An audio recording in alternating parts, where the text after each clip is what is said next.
વડોદરાના નગરજનોની પર પૂરનું પાણી ફરી વળ્યું. આ શાસકોને આફતમાં કમાવાનો ઉત્સવ મળી ગયો. તો આ લોકો માત્ર એક મેકઅપ કરી રહ્યા છે, લોકોના મગજ ઉપર મેકઅપ કરી રહ્યા છે અને ખુશ કરી રહ્યા છે. ઝોન ફેર કરી નાખ્યા છે. નદીના નીચાણવાળી જમીનો છે ત્યાં બિલ્ડિંગો બની ગયા અને નદીની વહન શક્તિ ઓછી કરી નાખી. એટલે આ જીવન પૂર આવવાનું. નમસ્કાર, આપ જોઈ રહ્યા છો યુટીસી ન્યૂઝ. ગયા વર્ષે વડોદરામાં પૂર આવ્યું હતું. આ વર્ષે પૂર ના આવે તેના માટે રાજ્ય સરકારે એક એક્શન પ્લાન બનાવ્યો છે અને ગઈકાલે વડોદરા મહાનગરપાલિકાની વડી કચેરી ખાતે આ એક્શન પ્લાનનું રિવ્યૂ બેઠક હતી કે કેવી રીતે ઇમ્પ્લિમેન્ટ કરવામાં આવશે અને શું શું કરવામાં આવશે. વડોદરામાં પૂર કેમ આવે છે એ સૌ કોઈ જાણે છે. વિશ્વામિત્રી નદી સાંકડી થઈ ગઈ છે, દબાણ થયા છે, તળાવોમાં બાંધકામ છે, તળાવો પૂરી દીધા છે અને જે ગોચરની જમીનો હતી એ પણ વેચી નાખી છે. પરંતુ રાજ્ય સરકારનો જે એક્શન પ્લાન છે એમાં શું શું કરવાનું છે, એમાં ક્યાં પણ દબાણ તોડવાની વાત નથી. વિશ્વામિત્રી નદીને ઊંડી કરવાની વાત જરૂરથી છે. હવે આ જે સરકારનો એક્શન પ્લાન છે અને ગઈકાલે કોર્પોરેશનના મેયર, સ્ટેન્ડિંગ કમિટીના ચેરમેન અને મ્યુનિસિપલ કમિશનરે જે આ વાતની ચર્ચા કરી છે, ત્યારબાદ શહેરમાં એક નવી ચર્ચા શરૂ થઈ ગઈ છે કે શું આનાથી પૂર રોકાશે કે પછી વિશ્વામિત્રી નદીમાં જે આ દબાણ, જે ઊંડી કરવાની વાત છે એ શું કાગળ પર રહી જશે.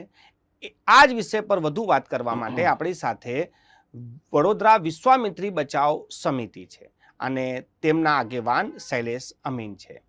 શૈલેષભાઈ, કાલે જે રીતેનું આખું જે પ્લાન રજૂ કરવામાં આવ્યું ને ઘણા બધા આઈડિયાઝ ને ઘણા બધા ઇમ્પ્લિમેન્ટ કરવાની વાત છે કે જેનાથી 100 દિવસનો આ ટાર્ગેટ છે કે આ 100 દિવસોમાં કામ કરીને ચોમાસામાં વડોદરા શહેરમાં પૂર ના આવે એના માટે. તમે ઘણા સમયથી વિશ્વામિત્રી નદી પર, એના દબાણો પર કામ કરો છો. તમે કેટલા ખુશ છો આ એક્શન પ્લાનથી? વડોદરાના નગરજનોની પર પૂરનું પાણી ફરી વળ્યું ને તો આ શાસકોને આફતમાં કમાવાનો ઉત્સવ મળી ગયો. પૂરનું પાણી ફરી વળ્યું એટલે લોકોને ખુશ કરવા અમે શું કરીએ છીએ, શું નહીં કરીએ છીએ. એમાં 1200 કરોડ રાજ્ય સરકાર જાહેર કર્યા, 100 કરોડના વિશ્વામિત્રી રિવર અને કાંસોના રીસિલ્ટિંગના ટેન્ડરો બહાર પાડ્યા. બરાબર. આ બધા માત્ર આફતમાં કમાવાનો ઉત્સવ મનાવતા હોય એવું છે અને લોકોની આંખોમાં ધૂળ નાખી રહ્યા છે. વિશ્વામિત્રી નદીને પૂર આવ્યું એના માટે ઘણા બધા કારણો જવાબદાર છે. વિશ્વામિત્રી નદી જે વડોદરામાં 23 કિલોમીટર જાય છે, પસાર થાય છે, સર્પાકારે પસાર થાય છે.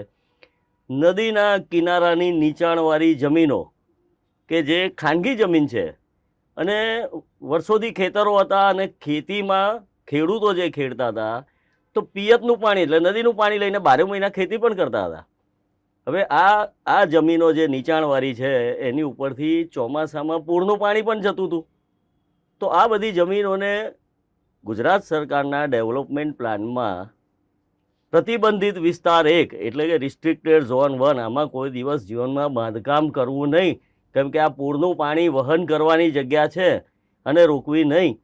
એને આ 30 વર્ષમાં આ સરકારે બિલ્ડરો સાથે મળીને ભ્રષ્ટાચારી ભાગીદારી કરીને સોલિડ વેસ્ટના ડમ્પિંગ કરીને પૂરી નાખ્યા, ઊંચા લાવી દીધા અને ઝોન ફેર કરીને બદલી આપ્યા અને ત્યાં બિલ્ડિંગો બની ગયા. હવે નદીને સાંકડી કરી નાખી, પૂરનું પાણી વહનની શક્તિ જ ઓછી કરી નાખી. તો આ એક સૌથી મોટું જવાબદાર છે. અને નદીના હવે રીસિલ્ટિંગ કરો. પાણી આવે તો પાણીની જોડે માટી આવે અને માટીની જોડે કાંપ આવતો હોય તો એને રીસિલ્ટિંગ કરવું જોઈએ. આજવા સરોવરને તમે કોઈ દિવસ રીસિલ્ટિંગ કર્યું છે? એને ઉપરવાસનું બધું પાણી ભેગું થાય છે, એના પારા મજબૂત કર્યા છે, એની પાણી કેટલી કેપેસિટી છે, અત્યારે કેટલી રહી છે પૂરાઈ જતા, એનું કર્યું છે? નથી કર્યું. તો આ લોકો માત્ર એક મેકઅપ કરી રહ્યા છે, લોકોના મગજ ઉપર મેકઅપ કરી રહ્યા છે અને ખુશ કરી રહ્યા છે. બાકી એકવાર સ્ટેન્ડિંગ કમિટીના ચેરમેનના મોઢામાંથી સત્ય નીકળી ગયેલું કે હવે કાયમ પૂર આવવાનું છે, તરાપા બેટરી દોરડા વસાવી લેજો દરેક સોસાયટીવાળા. તો આ સ્થિતિ કાયમના પૂરની સર્જનની સ્થિતિ ઝોન ફેર કરી નાખ્યા. જે નદીના નીચાણવાળી જમીનો છે ત્યાં બિલ્ડિંગો બની ગયા અને નદીની વહન શક્તિ ઓછી કરી નાખી. એટલે આ જીવન પૂર આવવાનું એવું એમણે પણ સ્વીકારી લીધું છે. તો પછી આ રીસિલ્ટિંગના ને આના બધા આટલા બધા પૈસા ખર્ચો છો તમે, તો શાના માટે ખર્ચો છો?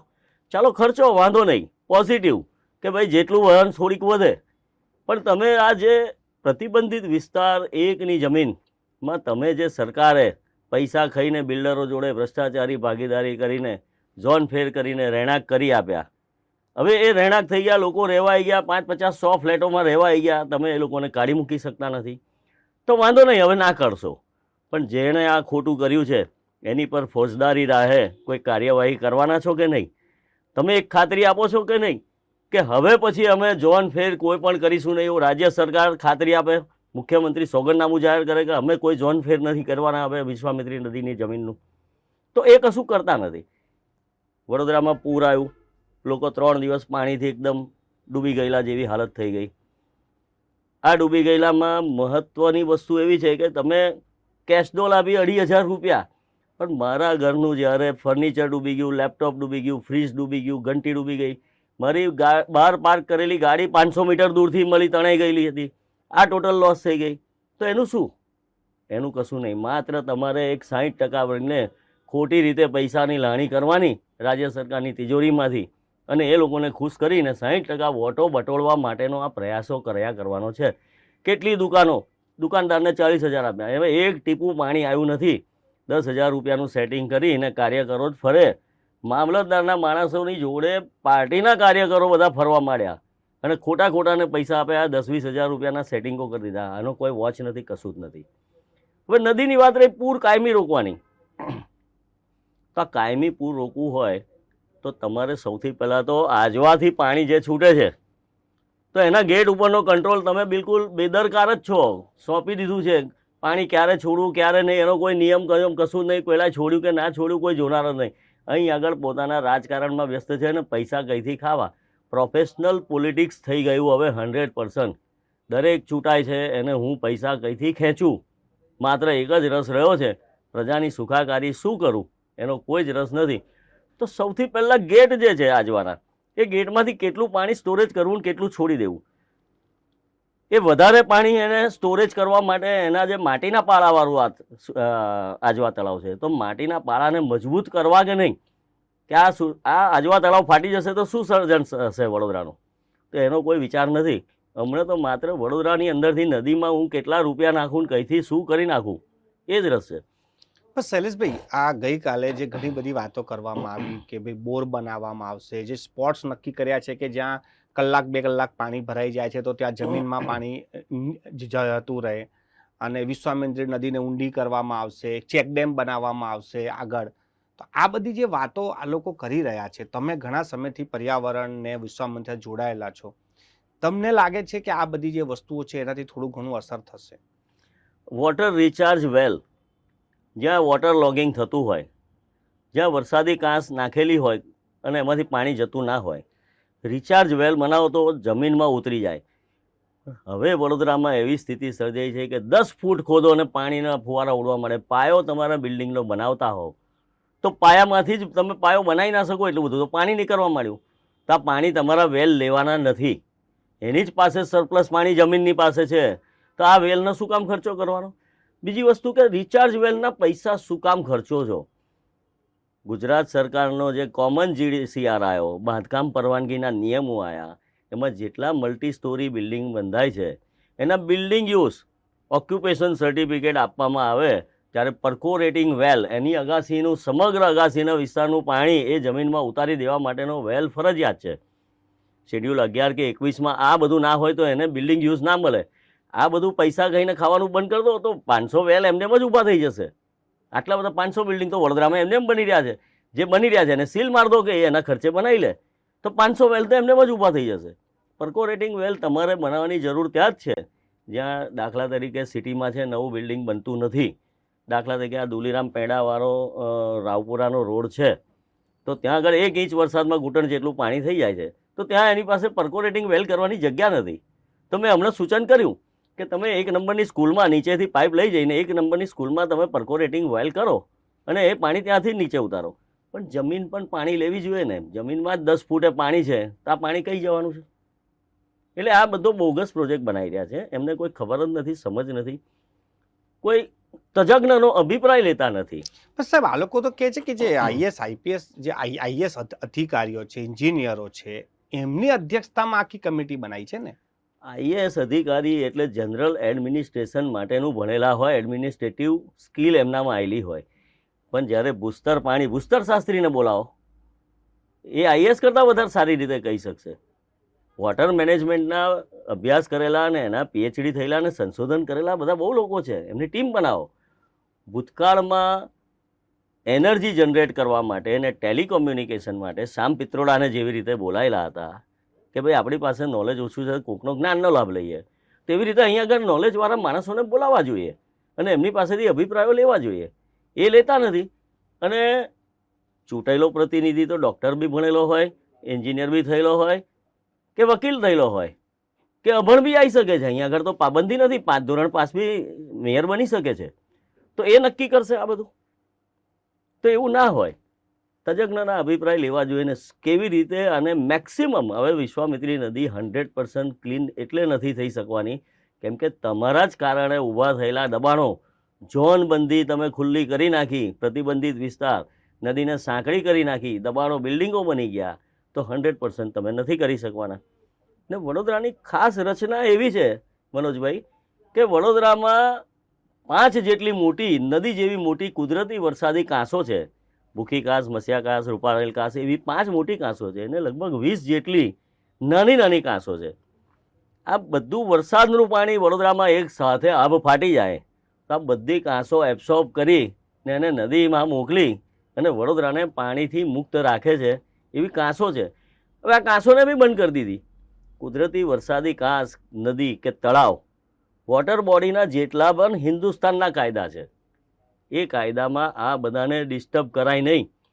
જીડીસીઆર કાયદો, તમારો બાંધકામનો નવો કાયદો આ જ સરકારે બનાવેલો. એ એવું કહે છે કે વરસાદી કાંસ હોય, કુદરતી વરસાદી કાંસ, એનાથી 9 મીટર દૂર બાંધકામની પરવાનગી આપવી, 9 મીટર છોડી દેવાનું હોય. વિશ્વામિત્રી નદી છે તો નદીથી તમારી જમીન શરૂ થાય, મારી જમીન નદી કિનારાથી શરૂ થઈ તો 30 મીટર સુધીની જગ્યા મારે છોડી દેવાની છે અને પછી બાંધવાનું છે. આજે તો એવું થયું કે 30 મીટર છોડવાની તો બાજુ પર નદીની જમીનમાં દબાણ કરી દીધું. નદીની જમીનનું દબાણ છે એ તો તોડ્યું જ નથી આ લોકોએ. આજે પણ નદી જ્યાં આગળ બોલે છે, મેં પુરવાર કરેલી છે, હાઈકોર્ટમાં પુરવાર કરેલું છે કે આ નદીની જમીન છે, એની ઉપર દિવાલો બાંધી દીધી. નદીને બેન્કિંગ તમારથી જેને તેનાથી કરી નથી શકાતું. વડોદરામાં જેની પણ નદી કિનારાની જમીન છે પોતાની જાતે જ બેન્કિંગ કરવા માંડે છે, પારીઓ બનાવી દે છે. તો આ નદીને બાંધી દીધી છે, એને ખુલ્લી કરવામાં નહીં આવે તો પાણીનું વહન કેમનું થશે? તો શૈલેષભાઈ, કાલે જે આ જેટલું પણ કહેવામાં આવ્યું, તમે એવું કહો છો કે ભાઈ જે બાંધકામ થઈ ગયા, દિવાલો બનાવી દીધી, હવે એની તો ચર્ચા જ નથી કરી કાલે આ લોકોએ. હવે માનો કે ચર્ચા ના કરે અને આ બધી વસ્તુઓ કરે તો વડોદરા શહેર માટે પૂરનું સંકટ ટળે? વડોદરામાં કાયમી પૂર રહેવાનું છે. ઇવન ઇફ પાણીનું જો આ વરસાદ અતિશય પડ્યો, ગ્લોબલ વોર્મિંગ થયું છે, એ બી માનવ સર્જિત જ છે. ગ્લોબલ વોર્મિંગના કારણે અચાનક જ ખૂબ વરસાદ પડે ને પાણી વધારે પડતું આવે તો પાણીના વહનની જગ્યા તો રહી જ નથી. હવે નદીને રિસિલ્ટિંગ કરીને ઊંડી કરી કે બોરી તો કરી જ નથી શકવાના કેમ કે બાજુમાં બિલ્ડિંગો બની ગયા. તો આ સમસ્યા કાયમી જ રહેવાની છે અને એની અનુમતિ સ્ટેન્ડિંગ કમિટીના ચેરમેને પોતે જ આપી દીધેલી છે કે તરાપા વસાઈ લો. હવે કદાચ હું તો લોકોને એવું કહીશ કે તમે મકાન બનાવતા હો 2 માળનું તો ગ્રાઉન્ડ ફ્લોર પરથી બીમ પર 1 માળ તો નીચેનો પાણી માટેનો રહેવા જ દેજો કે પૂર આવે તો તમારા ફર્નિચરને બધું બગડે નહીં. 1 માળ ઉપર જ બનાવજો. વડોદરાને વેનિસ સિટી બનાવી દેશે થોડા વર્ષો પછી. હોડી તમારે એક વસાવવી પડશે ને હોડીમાં આવવું પડશે. એવી હાલત આ સર્જાઈ ગઈ છે. હજી નદીના RZ1 1995-96થી વડસરથી ચાલુ કરેલું મોટી મોટી જમીનો નદીના નીચે બિલકુલ ઊંડાણવાળી જમીનોને પુરાણ કરી એની ઉપર બંગલા બાંધીને વડસરની લાખો ફૂટ જમીન, મીટરો ફૂટ જમીન એને ઝોન બદલી આપેલા. અહીં સમામાં બધી જમીનોના ઝોન બદલી આપ્યા. હમણાં લેટેસ્ટમાં આ પૂર આવ્યું, પહેલું પૂર આવ્યું, 2 પૂર આવ્યા. પહેલું પૂર આવ્યું બાદમાં મારી પાસે એવા કાગળ છે, મુખ્યમંત્રી વુડાને ભલામણ કરે છે, મુખ્યમંત્રીનું લેટર પેડ છે, ભલામણ કરે છે કે આ ભાઈની જમીનને ઝોન ફેર કરી આપવા ભલામણ કરવામાં આવે છે. તો હજી તમે તો સુધરતા જ નથી.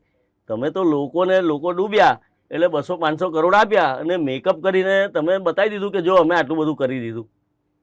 મૂળ સ્થિતિ તમે નદીમાં પૂર ના આવે એની ખાતરી તમે આપી શકો છો આ રૂપિયા ખર્ચ્યા પછી કે હવે પૂર નહીં આવે?